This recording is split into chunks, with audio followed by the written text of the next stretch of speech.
स्वागत है आपका प्यार ही जिंदगी है के इस नए एपिसोड में। आज हम बात करेंगे आत्मप्रेम सेल्फ लव की, जो हर रिश्ते की जड़ है, हर मुस्कान की शुरुआत है और हर शांति का सबसे सच्चा स्रोत है। अक्सर हम दूसरों को खुश रखने की कोशिश में खुद से ही दूरी बना लेते हैं, पर क्या आपने कभी खुद से वैसे प्यार किया है जैसा आप किसी और से करते हैं?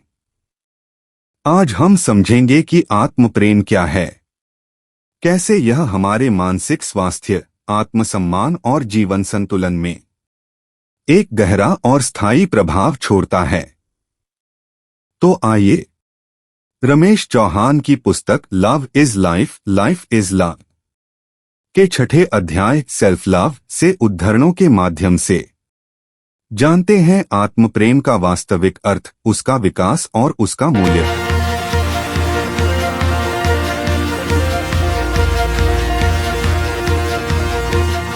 नमस्कार। आज हमारे पास एक बहुत ही दिलचस्प पहेली है। हम सब जानते हैं कि सेल्फ लव मतलब आत्मप्रेम बहुत ज़रूरी है। कभी कभी तो ये एक सुपर पावर जैसा लगता है, पर सवाल ये है कि अगर ये इतना ही फायदेमंद है तो हम में से ज़्यादातर लोग इसके साथ स्ट्रगल क्यों करते हैं? तो इसी पहेली को सुलझाने के लिए आज हम रमेश चौहान की किताब love is life, life is love के एक हिस्से पर गहरी नज़र डालेंगे। हम ये समझने की कोशिश करेंगे कि सेल्फ लव का असली मतलब क्या है, वो कौन सी अदृश्य ताकतें हैं जो हमें रोकती हैं और हम इसे असल में अपनी ज़िंदगी का हिस्सा कैसे बना सकते हैं। ठीक है, तो शुरू करते हैं। देखिए, ज़्यादातर लोग सोचते हैं कि सेल्फ लव का मतलब है बस खुद के बारे में अच्छा महसूस करना, लेकिन इस किताब की सबसे पहली और मुझे लगता है सबसे मज़ेदार बात यह है कि वो इस आइडिया को पूरी तरह से पलट देती है। बिल्कुल। किताब का जो कोर आर्ग्यूमेंट है ना, वो यही है। वो कहते हैं कि सेल्फ लव कोई मूड या कोई फीलिंग नहीं है। अच्छा जी, ये एक स्किल है, एक ऐसी काबिलियत जिसे आप बिल्कुल वैसे ही सीख सकते हैं, ट्रेन कर सकते हैं, जैसे आप मान लीजिए जिम में मसल बनाते हैं या कोई नई भाषा सीखते हैं। ये कोई ऐसी चीज नहीं है जो आपके पास या तो है या नहीं है। ये एक प्रैक्टिस है, एक तरह का डिसिप्लिन है। अरे वाह, ये तो मतलब पूरा नजरिया ही बदल देता है। इसका मतलब अगर मैं आज खुद को लेकर अच्छा महसूस नहीं कर रही तो ये नहीं कि मुझ में सेल्फ लव की कमी है, बल्कि ये कि मुझे अपने स्किल पर और काम करने की जरूरत है। बिल्कुल। तो फिर इस स्किल को बनाने के फायदे क्या हैं? इसके फायदे बहुत गहरे हैं। ये सिर्फ आत्मविश्वास बढ़ाने तक की बात नहीं है। किताब इसे हमारी मेंटल हेल्थ का ऑपरेटिंग सिस्टम कहती है। Operating system? हाँ, जब आपका ऑपरेटिंग सिस्टम मजबूत होता है तो आप तनाव, असफलता, आलोचना, इन जैसे वायरस को बेहतर ढंग से हैंडल कर पाते हैं। ये जीवन के उतार चढ़ाव के लिए एक शॉक अब्जॉर्बर की तरह काम करता है। जब आप अंदर से मजबूत होते हैं तो बाहरी दुनिया की उथल-पुथल आपको उतनी आसानी से हिला नहीं पाती। वाह, शॉक अब्जॉर्बर, ये तो बहुत ही पावरफुल एनालॉजी है। हाँ। और इससे ये भी समझ में आता है कि जो लोग सेल्फ लव प्रैक्टिस करते हैं वे क्यों बेहतर रिश्ते बना पाते हैं या अपने पैशन को फॉलो कर पाते हैं, क्योंकि वे दूसरों के वैलिडेशन पर निर्भर नहीं होते। एग्जैक्टली। जब आप अपनी कीमत समझते हैं तो आप ऐसी सीमाएं मतलब बाउंड्रीज तय कर पाते हैं जो आपको टॉक्सिक माहौल से बचाती हैं। सही बात है। आप उन लोगों और उन चीजों को चुनना शुरू कर देते हैं जो आपको सच में नरिश करती हैं, ड्रेन नहीं। ये फायदे सुनकर तो वाकई लगता है कि ये एक सुपर पावर है, लेकिन यहीं पर वो पहेली वापस आ जाती है। अगर ये इतना ही अच्छा है तो हम सब इसमें इतने बुरे क्यों हैं? किताब के मुताबिक इसकी वजह है हमारे दिमाग और समाज में बैठे कुछ अदृश्य दुश्मन। हाँ, किताब में इन दुश्मनों की एक लिस्ट दी गई है और सबसे पहला और शायद सबसे खतरनाक है हमारे अपने दिमाग के अंदर बैठा बायस्ड कमेंटेटर। Biased commentator? जी, जिसे हम नेगेटिव सेल्फ टॉक भी कहते हैं। जरा सोचिए, अगर आपकी जिंदगी का कोई कमेंटेटर होता तो वो क्या दिखाता? ये दिमागी कमेंटेटर सिर्फ आपकी गलतियों की रिप्ले दिखाता है, आपकी सफलताओं को कभी हाईलाइट नहीं करता। वो हमेशा आपको बताता है कि तुम काफी अच्छे नहीं हो या तुमसे ये नहीं हो पाएगा। ये तो बहुत बहुत रिलेटेबल है। और ये आवाज अक्सर बचपन के अनुभवों या कहें तो पुराने घावों से और भी तेज हो जाती है ना? हाँ बिल्कुल, पिछले आघात या ट्रॉमा इस नेगेटिव आवाज को एक मजबूत स्क्रिप्ट दे देते हैं। अगर किसी को बचपन में यह महसूस कराया गया हो कि वो प्यार के लायक नहीं है, तो वो आवाज जिंदगी भर उसका पीछा करती है। इसके अलावा एक और बड़ा दुश्मन है तुलना का जाल, मतलब कंपैरिजन। और सोशल मीडिया ने तो इसे एक महामारी बना दिया है। बिल्कुल, हम अपनी रोजमर्रा की साधारण जिंदगी की तुलना दूसरों की एडिट की हुई परफेक्ट दिखने वाली जिंदगी से करते हैं, और नतीजा हमेशा निराशा ही होता है। और एक तीसरा दुश्मन है जिस पर किताब बहुत जोर देती है, परफेक्शनिज्म। हर चीज को बिल्कुल सही करने की धुन। मुझे तो ये हिस्सा पढ़कर बहुत हैरानी हुई थी। यहाँ पर किताब एक कमाल का एंगल देती है। वो कहती है कि परफेक्शनिस्ट लोग असल में खुद से प्यार नहीं करते, वो परफेक्ट होने के आइडिया से प्यार करते हैं। अच्छा। हाँ, उन्हें लगता है कि जिस दिन वो परफेक्ट हो जाएंगे उसी दिन वे प्यार और सम्मान के काबिल बनेंगे। लेकिन ये एक ऐसा जाल है जिसका कोई अंत नहीं। कहते कि परफेक्शन तो कभी आता ही नहीं। कभी नहीं।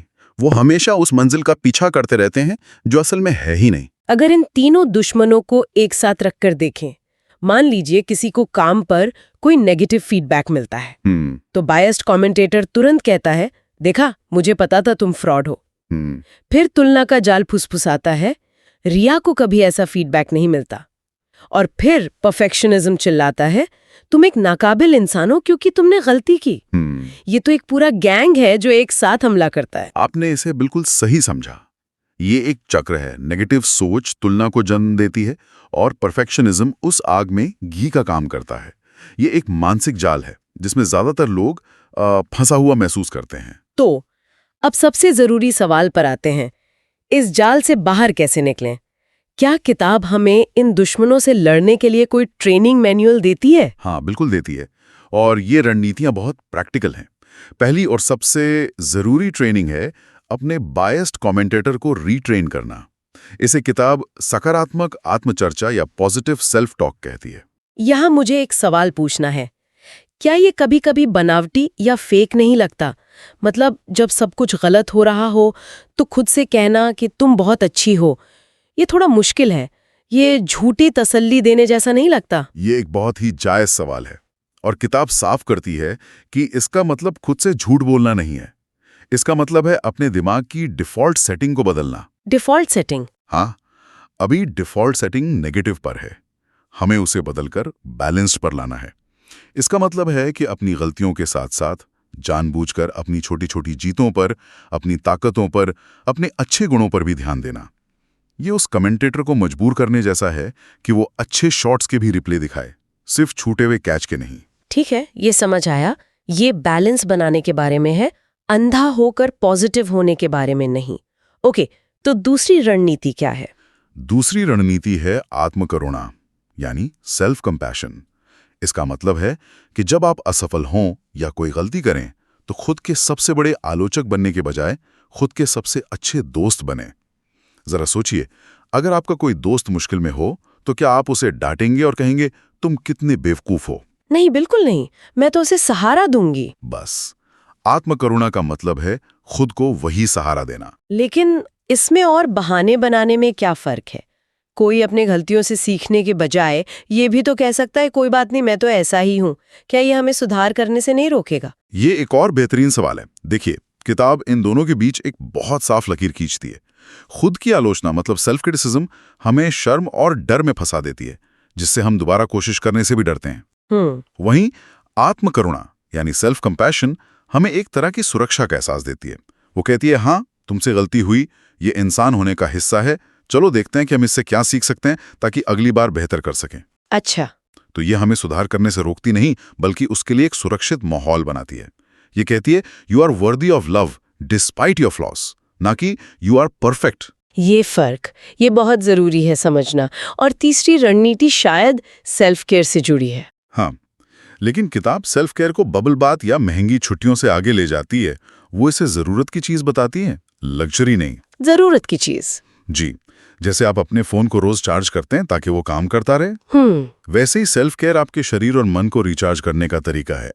ये व्यायाम हो सकता है, अच्छी नींद हो सकती है, प्रकृति में समय बिताना हो सकता है, या बस 10 मिनट शांति से बैठना। ये आपके शरीर को ये संदेश देता है कि तुम महत्वपूर्ण हो और तुम्हारी देखभाल जरूरी है। तो कुल मिलाकर आज की इस पूरी चर्चा से जो सबसे बड़ी बात निकल कर आ रही है वो ये है कि सेल्फ लव कोई जादुई एहसास नहीं है जो किसी दिन अचानक आ जाएगा। ये एक रोजाना की जाने वाली प्रैक्टिस है, एक स्किल है जिसे हमें लगातार विकसित करना होता है। बिल्कुल, ये एक निवेश है। जैसे आप अपने भविष्य के लिए पैसा बचाते हैं, वैसे ये आपकी मानसिक और भावनात्मक भलाई के लिए एक निवेश है। यह हमें न केवल आत्मविश्वास देता है, बल्कि जीवन की जो अनिवार्य चुनौतियां हैं, उनका सामना करने के लिए मजबूत भी बनाता है। मतलब ये मुश्किल समय में हमारी ढाल बनता है। सही कहा। जिससे चिंता और अवसाद जैसी समस्याओं का असर कम होता है और जीवन में संतुष्टि का एहसास बढ़ता है। ये चर्चा एक विचार मेरे मन में छोड़ जाती है। किताब में सेल्फ लव को एक बहुत ही व्यक्तिगत यात्रा के रूप में दिखाया गया है।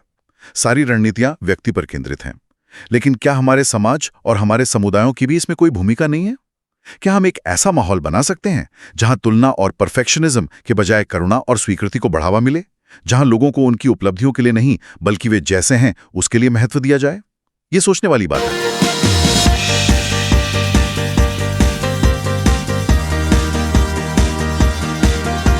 तो दोस्तों, आत्मप्रेम कोई स्वार्थ नहीं, यह आत्मसम्मान और आत्मस्वीकार का दूसरा नाम है। जब हम खुद से प्रेम करना सीख लेते हैं तो जीवन की हर कठिनाई, हर असुरक्षा एक अवसर बन जाती है स्वयं को और बेहतर समझने का और दूसरों से सच्चे प्रेम का। याद रखिए, आप जैसे हैं वैसे ही पर्याप्त हैं। आपका आत्मप्रेम ही आपकी शक्ति है और यही शक्ति आपको सच्ची खुशी की ओर ले जाती है। यदि आपको आज का एपिसोड पसंद आया तो प्यार ही जिंदगी है को फॉलो करें और इस संदेश को उन तक पहुंचाएं जिन्हें थोड़ी सी आत्मदया और आत्मप्रेम की जरूरत है। फिर मिलेंगे अगले एपिसोड में एक नई भावना, एक नए विचार के साथ। तब तक खुद से प्यार करते रहिए, क्योंकि प्यार ही जिंदगी है।